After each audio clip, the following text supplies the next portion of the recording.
Bonjour, nous attaquons les TD sur le chapitre des vecteurs avec un premier TD sur la première vidéo qui a été faite, c'est-à-dire qu'on a des définitions et des propriétés élémentaires sur les vecteurs. Donc un TD qui va être relativement court. Commençons par un petit QCM. Première question, la norme du vecteur 3, 4, moins 5 vaut. Bon, alors on se souvient que la norme d'un vecteur est la racine carrée de la somme des carrés de ses coordonnées. Donc ça serait racine carrée de 9 plus 16 plus 25. Autrement dit, racine carrée de 50. Donc racine carrée de 2 fois 25, donc 5 racines de 2. Ensuite, les vecteurs U et V sont collinéaires, orthogonaux, coplanaires, aucun des trois. Alors, on va jouer le jeu et puis voir aussi que peut-être que le produit scalaire peut nous aider ici, bien que ça ne soit pas l'objectif principal du TD. La collinéarité d'abord. Est-ce que les coordonnées 1, 2, 3 et 6, 5, moins 4 sont proportionnelles? Non, absolument pas. Le produit scalaire 1 fois 6 plus 2 fois 5 plus 3 fois moins 4 représente 6 plus 10 moins 12, donc ça ne vaut pas 0. Donc les vecteurs ne sont pas orthogonaux. Est-ce qu'ils sont coplanaires ou alors aucun des trois précédents? Eh bien, on a affaire à deux vecteurs. Deux vecteurs sont toujours coplanaires puisqu'ils sont deux. À eux deux, puisqu'ils ne sont pas collinaires d'ailleurs, ils forment un plan. Ils peuvent être représentés comme étant la base d'un certain plan dans l'espace de dimension 3. Ils sont bien évidemment coplanaires. Voilà, trois vecteurs par contre ne sont pas forcément coplanaires, mais deux, oui. Deuxième exercice, on nous donne un repère orthonormé, OIJK, et les coordonnées d'un certain nombre de points dans cet espace de dimension 3 repéré par OIJK. Alors, première question, déterminer les coordonnées des vecteurs A, B, C, A, etc. Et deuxième question, calculer la norme ou module des vecteurs suivants. Alors pour les coordonnées des vecteurs qui s'appuient sur deux points, on n'oubliera pas donc le vecteur AB par exemple pour coordonner xb moins xa, yb moins yk, zb moins za. Donc pour le vecteur AB, ça reviendra à 0 moins 1 moins 1, 1 moins 1 0, 1 moins 0 1, moins 1 0 1. Pour le vecteur CA, on a les coordonnées de A moins celles de C. Toujours le départ, l'arrivée moins le départ. J'y arrive. Donc ici, 1 moins 1, 0, 1 moins 0, 1, 0 moins 1, moins 1. Donc c'est un vecteur qui a pour coordonnées 0, 1, moins 1.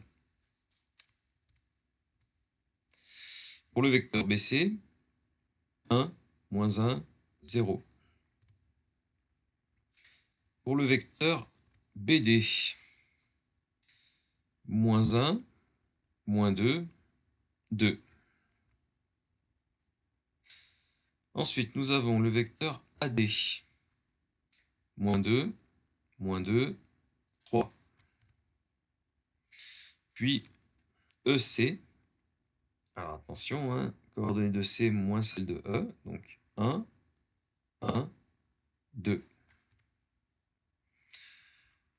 L'avant-dernier, le vecteur ED, moins 1, moins 1, moins 1, 0, 3 moins 1, 4, moins 1, 0, 4. Et enfin, pour le vecteur AE, nous avons moins 1, moins 2, moins 1. Alors, passons dans une diapo suivante aux normes des vecteurs OA, BD et AD. Alors, encore une fois, la norme d'un vecteur, c'est la racine carrée de la somme des carrés de ses coordonnées, donc je ne vais pas m'étendre là-dessus. On vérifiera que la norme de OA vaut racine carrée de 2, la norme de BD vaut racine carrée de 9, donc 3, et celle de AD, racine carrée de 17. Alors, intéressons-nous maintenant à une décomposition d'un vecteur dans une base donnée. Alors, on va s'intéresser à trois vecteurs UVW qui vont être dans les trois figures qui vont se succéder exactement les mêmes, mais on va simplement modifier la base. Donc, je commence dans une base IJ très classique, où I représente un carreau vers la droite et J un carreau vers le haut. Et donc, la décomposition des vecteurs est assez évidente, hein, en suivant tout simplement les lignes, le quadrillage. U, par exemple, représente 2J, moins 3i. Donc U a pour coordonnées moins 3, 2. V représente I plus 3J, coordonnées 1, 3. Quant à W, il représente, ou il est égal même à 4I, donc coordonnées 4, 0.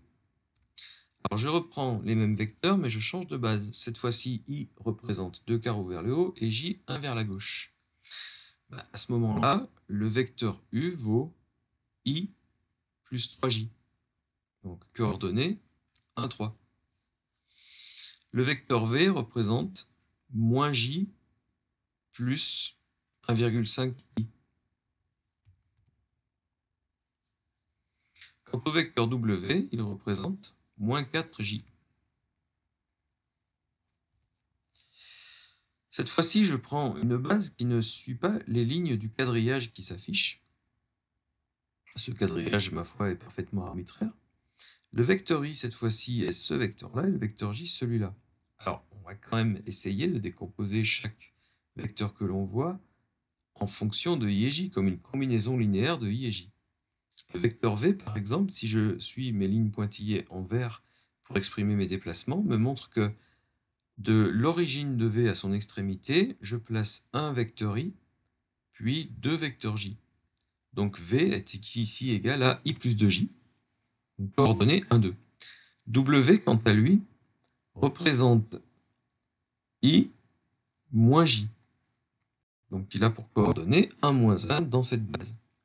Pour le vecteur U, c'est un peu plus délicat parce que parcourir le vecteur U en suivant des lignes parallèles à I et à J, ça a l'air un petit peu compliqué. Alors imaginons qu'à partir de l'origine de U, on parcourt le vecteur moins I. On se retrouve donc en un point qui était la verticale ici, de l'extrémité de U, et donc il faudrait remonter de 3 carreaux. Or, on peut constater que en prenant un vecteur I et en lui ajoutant 1, 2, 3 vecteurs J, donc I plus 3J, c'est un déplacement de 4 carreaux vers le haut. Nous, on veut représenter un déplacement de 3 carreaux vers le haut. Donc on va prendre les 3 quarts du déplacement I plus 3J. Donc à l'arrivée, le vecteur U vaut moins I plus 3 quarts de I plus 3J. Et donc en regroupant, on a 3 quarts de I moins I, donc moins 1 quart de I, plus 3 quarts fois 3J, donc 9 quarts de J. Donc le vecteur U a pour coordonnées moins 1 quart, 9 quarts dans cette base. Alors bien entendu, grâce aux matrices, et une prochaine vidéo fera état de ces applications-là, nous pouvons effectuer des changements de base qui nous font automatiser un petit peu ce genre de calcul sans avoir à les rechercher, entre guillemets, par l'intuition. Mais bon, dans des cas de figure pas trop compliqués encore comme celui-ci, on voit qu'on peut s'en sortir, sans faire appel à ce que j'appellerais l'artillerie lourde. Alors prenons un dernier exemple en dimension 3. Donc j'ai ici une figure en perspective. Les points qui sont nommés font partie du plan IJ. Donc c'est très important pour bien calculer les coordonnées de chaque vecteur qui sont tracés ici, UVW. Par exemple, le vecteur U, ça n'est pas le vecteur AB, c'est un vecteur qui relie un point qui est au-dessus de A à un point qui est au-dessus de B. Alors, on peut déjà exprimer le déplacement de A vers B, et puis ensuite tenter de quantifier le décalage vertical qu'il y a entre le point origine de la représentation du vecteur U et le point extrémité. Alors d'abord, pour aller de A vers B, donc en restant dans le plan IJ, il faut parcourir, suivant l'axe de I, une unité, 2, 3, 4. Puis, il faut enlever un vecteur J. Donc AB, c'est 4I moins J. Donc déjà, les deux premières coordonnées du vecteur U sont 4 et moins 1. Ensuite, quel est le déplacement vertical du vecteur U? Eh bien, on imagine qu'on a ici l'équivalent d'un vecteur K, alors que de B jusqu'à l'extrémité du vecteur, on a 3 vecteurs K. C'est à peu près ce qui semble se profiler ici, et on n'a pas de moyen plus précis de le savoir. Donc on passe de une unité en cote, donc en valeur verticale, à 3 unités. Donc on est à plus 2 sur la troisième coordonnée. Pour le vecteur V, Nous partons d'un point qui est sous le plan IJ. Le plan IJ est représenté vertical par le point C. Et nous arrivons jusqu'au point D qui fait partie du plan IJ. Bon, très bien. Donc, nous remontons manifestement de 2 unités verticalement pour parcourir le vecteur V. Donc, la troisième coordonnée de V sera 2, comme pour U. Mais par contre, le déplacement horizontal, j'allais dire, donc dans le plan IJ pour aller de C vers D, est lui 1, 2, 3, 4, 5 dans la direction de I et moins 2 dans la direction de J. Donc 5 moins 2, 2. Pour le vecteur W, on recommence de la même manière. Alors, l'origine de la représentation de W est au-dessus du plan IJ, avec apparemment 2 unités de décalage.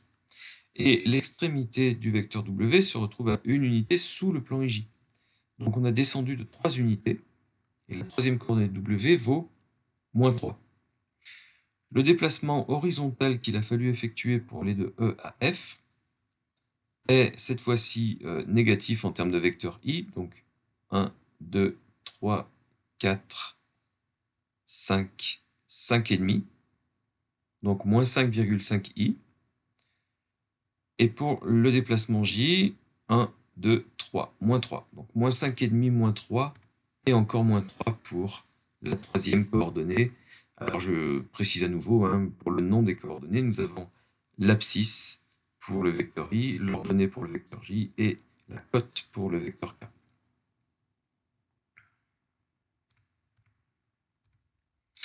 Quatrième exercice, décomposer les vecteurs U dans les bases données. Alors cette fois-ci, on va s'y prendre de manière différente parce qu'on est dans des cas où on serait plutôt en mécanique, par exemple, où on a une force appliquée, représentée ici par le vecteur U, qui est le vecteur OA, qui fait un angle alpha avec l'axe des X. Donc typiquement des forces qui représentent un certain angle par rapport à une direction privilégiée dans l'espace. Donc tout ce qu'on veut faire ici, c'est de donner les coordonnées du vecteur U en fonction de la longueur OA et de l'angle alpha. Donc en se projetant sur l'axe des X et sur l'axe de Y. Alors évidemment, la trigonométrie dans le triangle rectangle va être très importante ici, et il faut bien retenir une chose dans ce cas de figure qui est le plus simple possible, c'est que ici, en me projetant orthogonalement à l'axe OX, eh bien j'ai une première coordonnée qui vaut OA cosinus alpha, alors que la deuxième coordonnée, qu'on retrouve ici sur l'axe des Y par projection, vaut OA sinus alpha. Dans la deuxième figure, je prends la même configuration, mais j'appelle alpha l'angle entre U et OY cette fois-ci. Donc, en suivant mon triangle rectangle que je pourrais tracer ici, je retrouverai alpha plutôt au sommet A.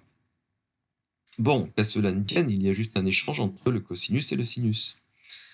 Ou alors, si vous préférez, on peut se projeter directement sur l'axe des Y et travailler uniquement dans ce triangle rectangle, où on voit que cette mesure algébrique-là, parallèlement à OX, vaut OA sinus alpha, alors que celle-ci sur OY vaut OA cosinus alpha.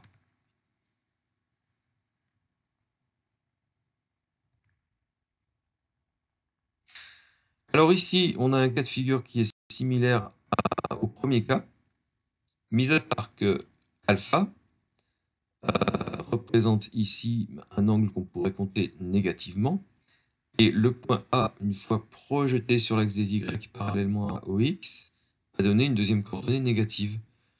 Donc la première coordonnée du vecteur U sur l'axe des X est bien sûr OA cosinus alpha, mais la deuxième coordonnée vaut... Alors, ça peut être litigieux, on devrait dire OA sinus alpha si on considère qu'alpha est négatif, ou alors moins OA sinus alpha si on considère qu'alpha est un angle géométrique, c'est-à-dire compté positif. C'est ce que je fais ici. Voilà, je considère qu'on mesure des angles géométriques et pas orientés. Dans cette dernière figure, je m'intéresse au vecteur AB. Cette fois-ci, l'origine n'est plus le point O, et j'ai un angle alpha qui se situe de cette façon, c'est l'angle géométrique OBA. Alors bien sûr, avec un angle placé de cette façon-là, je m'aperçois que la longueur OA vaut AB sinus alpha, alors que la longueur OB vaut AB cosinus alpha. Mais attention au signe des coordonnées du vecteur AB. La première coordonnée est négative puisque la projection selon l'axe OX va dans le sens contraire de celui des X. Et puis la projection sur l'axe OY va également dans le sens contraire des OY. Donc je tiens compte de deux signes moins, encore une fois, si alpha est un angle géométrique et non pas un angle orienté. Voilà, nous avons fini avec cette première série d'exercices pour se familiariser un petit peu avec l'outil vecteur. Nous nous retrouverons pour un deuxième TD où on parlera produit scalaire et produit vectoriel. Un troisième TD sera quant à lui consacré à des applications géométriques, donc l'utilisation des produits vectoriels et scalaires pour des calculs d'air et de volume entre autres. Merci et à bientôt.